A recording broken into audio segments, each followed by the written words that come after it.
Assalamualaikum warahmatullahi wabarakatuh. Puji syukur kita ucapkan atas kehadirat Allah Subhanahu wa taala, yang mana beliau telah melimpahkan rahmatnya kepada kita sehingga kita dapat berdiskusi pada hari ini.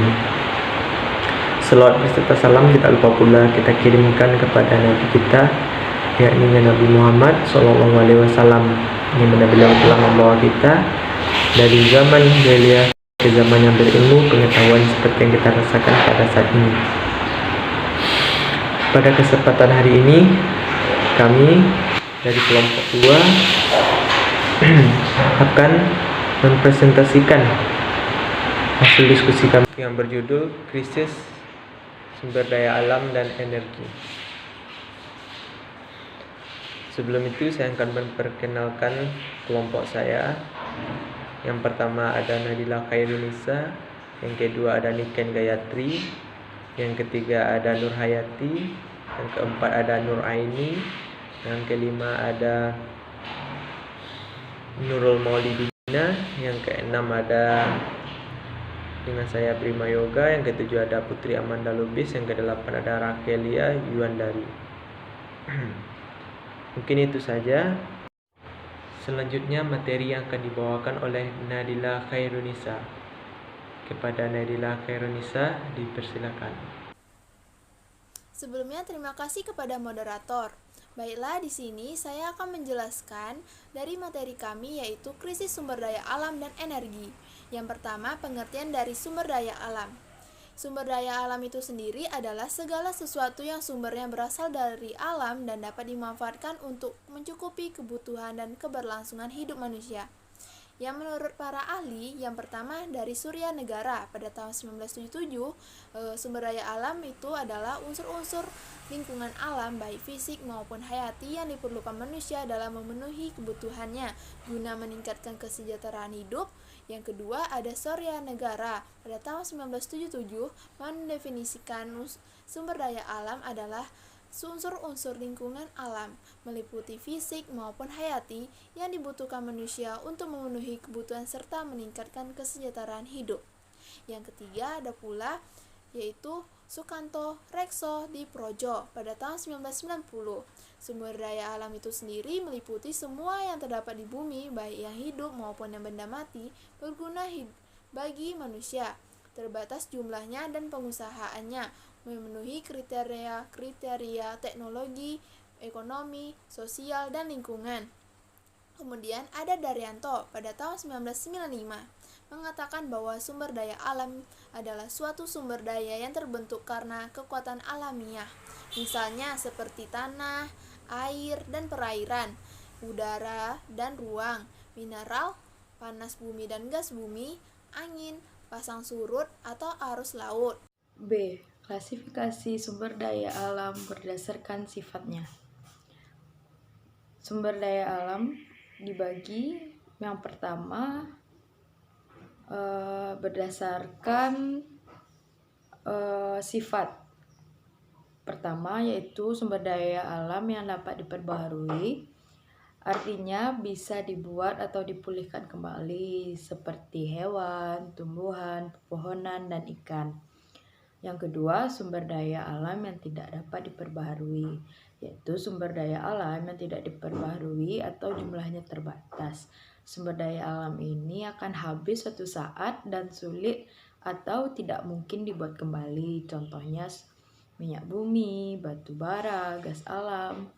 Lalu sumber daya yang tidak bakal habis atau kekal, yaitu sumber daya yang tak akan habis dan selamanya ada di bumi. Contohnya air, udara, sinar matahari, angin, gelombang, dan panas bumi. Lalu berdasarkan potensi penggunaan. Berdasarkan potensi penggunaan, sumber daya alam dibagi atas 3. Yang pertama yaitu sumber daya alam materi. Jenis sumber daya alam ini digunakan dalam bentuk fisiknya seperti besi, kayu, serat kapas, dan emas. Lalu sumber daya alam energi. Sumber ini dimanfaatkan dengan memanfaatkan potensinya sebagai energi. Contohnya minyak bumi, gas bumi, air terjun, dan sinar matahari. Selanjutnya, sumber daya alam ruang. Jenis ini dimanfaatkan sebagai ruang tempat hidup, misalnya tanah. Klasifikasi berikutnya yaitu berdasarkan macam.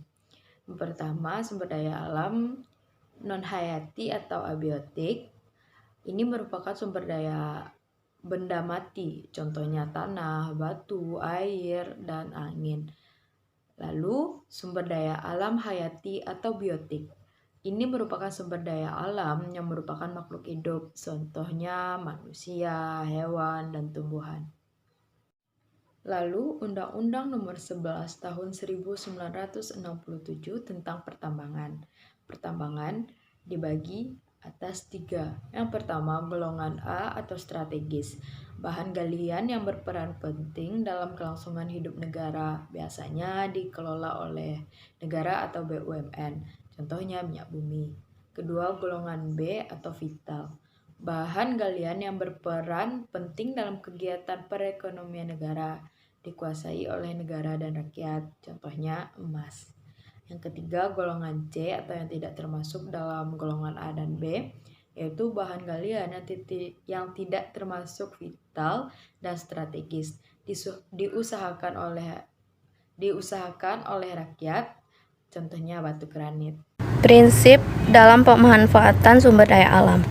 Prinsip dalam pemanfaatan sumber daya alam dibagi menjadi 4, yaitu 1. Selektif, 2. Kelestarian, 3. Penghematan, dan 4. Pembaharuan. Selektif. Selektif yaitu memilih menggunakan dan mengusahakan sumber daya alam dengan sungguh-sungguh untuk kepentingan keberlangsungan kehidupan. Kelestarian. Menjaga kelestarian untuk memanfaatkan sumber daya alam diperlukan penggunaan yang bijak dan sesuai dengan kebutuhan. Kemajuan teknologi juga bisa dimanfaatkan untuk menjaga kelestarian sumber daya alam. Penghematan. Perlunya penghematan sumber daya alam atau mengurangi bahaya eksploitasi besar-besaran terhadap pemakaian sumber daya alam agar tidak rusak dan punah. Pembaharuan. Perlunya upaya pembaharuan sumber daya alam hayati seperti reboisasi, mengembangbiakkan flora dan fauna secara modern, penanaman ladang secara bergilir, dan pengolahan tanah pertanian lahan basah dan lahan kering. Baiklah, saya Nur Hayati dengan NIM 210-35095 akan menjelaskan materi tentang krisis sumber daya alam dan energi. Krisis energi telah dibuktikan dengan semakin berkurangnya ketersediaan minyak bumi, listrik, dan sumber daya alam lainnya. Terjadinya krisis energi akan berakibat langsung pada aktivitas ekonomi, seperti kenaikan biaya produksi listrik, yang pada akhirnya akan menyebabkan naiknya biaya produksi pula. Dalam beberapa kasus, krisis energi bisa juga disebabkan oleh kegagalan pasar untuk menyesuaikan harga-harga dalam menjawab kekurangan energi tersebut.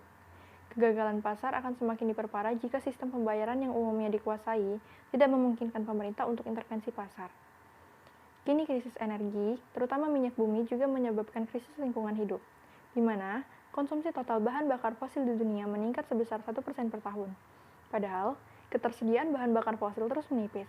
Ironisnya, di saat bahan bakar fosil terus menipis, syahwat manusia untuk mengeksploitasi justru tak juga surut.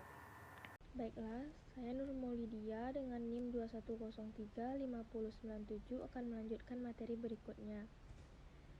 Konferensi Sumber Daya Alam dan Energi.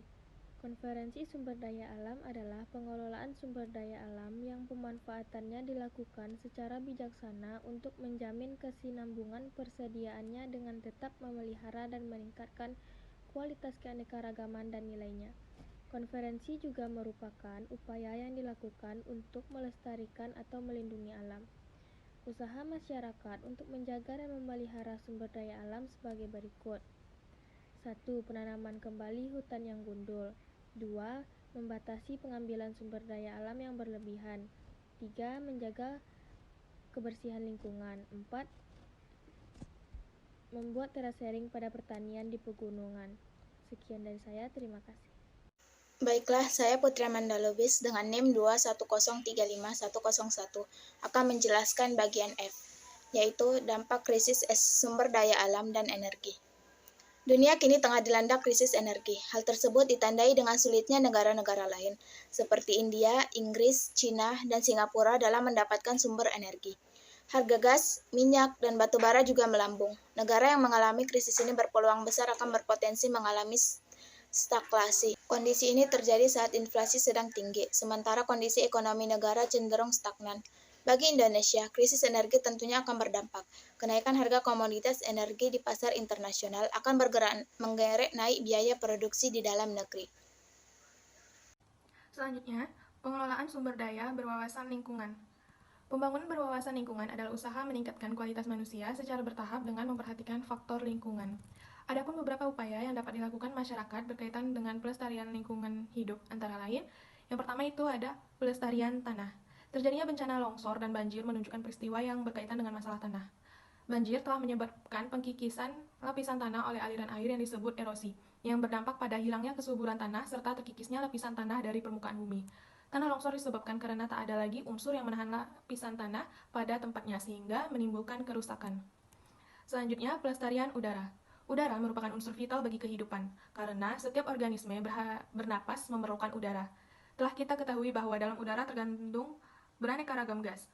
Salah satunya adalah oksigen. Udara yang kotor karena debu ataupun asap sisa pembakaran menyebabkan kadar oksigen berkurang.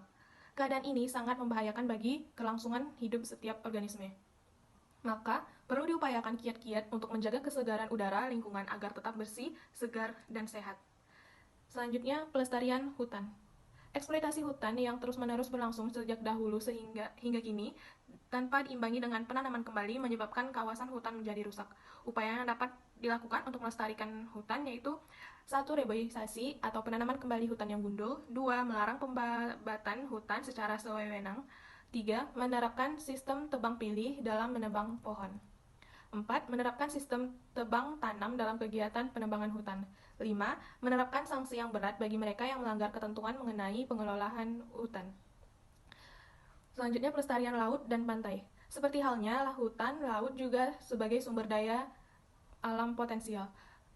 Kerusakan biota laut pantai banyak disebabkan karena ulah manusia. Pengambilan pasir pantai, karang di laut, perusakan hutan bakau merupakan kegiatan manusia yang mengancam kelestarian laut dan pantai.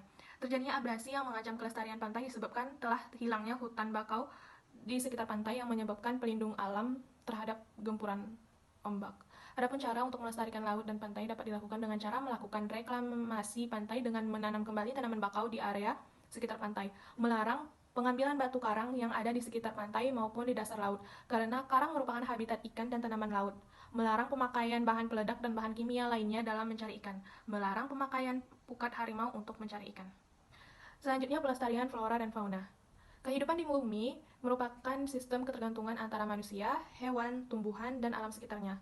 Terputusnya salah satu mata rantai dari sistem tersebut akan mengakibatkan gangguan dalam kehidupan. Oleh karena itu, kelestarian flora dan fauna merupakan hal yang mutlak diperhatikan demi kelangsungan hidup manusia. Upaya yang dilakukan untuk menjaga kelestarian flora dan fauna diantaranya yaitu mendirikan cagar alam dan suaka marga satwa, melarang kegiatan pemburuan liar, dan menggalakkan kegiatan penghijauan. Terima kasih kita ucapkan kepada Rakhelia Yuandari yang telah memaparkan materi yang terakhir. Jadi bagi teman-teman yang ingin bertanya, menambahkan jawaban, kritikan atau saran, nanti bisa ditanyakan melalui grup WhatsApp. Dan mungkin itu saja presentasi kami pada hari ini. Kami dari kelompok 2 mengucapkan sekian, terima kasih. Wassalamualaikum warahmatullahi wabarakatuh.